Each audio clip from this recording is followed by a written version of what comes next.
Uy, grabe, kalat na yung balita tungkol kay Biboy, ano? Ay, oo, nakakaloka nga yung balitang yun. Ah, kaya pala. Di ba yun yung issue nung lakan ng lahi? Di ba nakulong siya dati na dahil sa pagnanakaw? Oo nga, katulad siya ng tatay niya.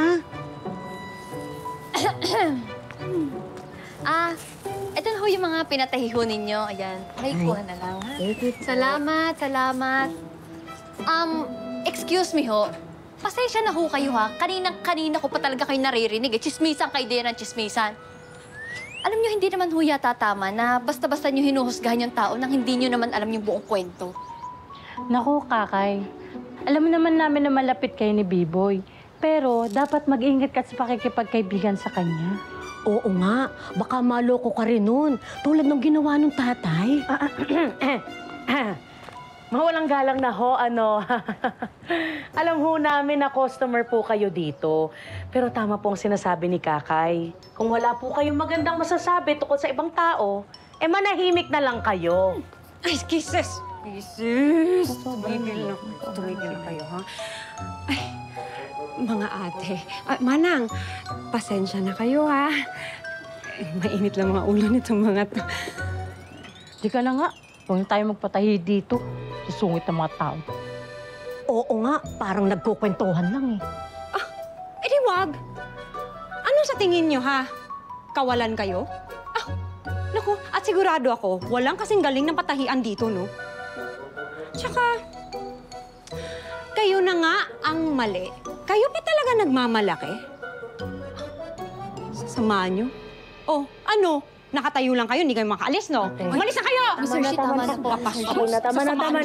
Nagets na nila. Bastos eh! Hindi, yung high blood ka, di ba? Sayang pero bastos. Sayang lang talaga. Tama na po. Ay, naku. Ay, bitaw na.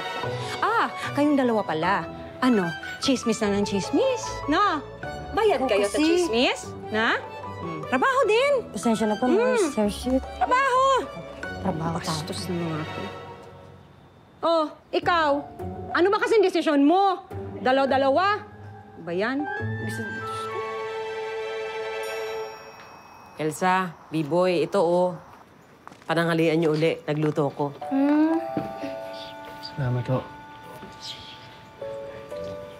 May mga gusto rin po pala magbigay ng tulong sa inyo. Salamat, Nini. Galing po yan sa mga kaibigan ko at mga teachers namin sa school. Salamat naman sa inyo.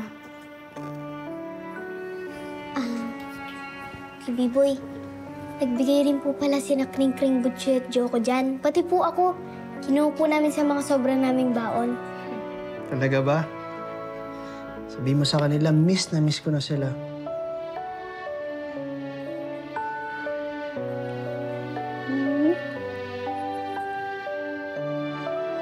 Alam kong maliit na bagay lang yung binigay na tulong namin kina Kuya Biboy. Pero nakita ko ang mga ngiti niya at kasiyahan. Yan ang walang kapantay. Kaya natuwa ako na kahit papano, napangiti ko si Kuya Biboy at nabawasan ang hirap niyang pinagdadaanan.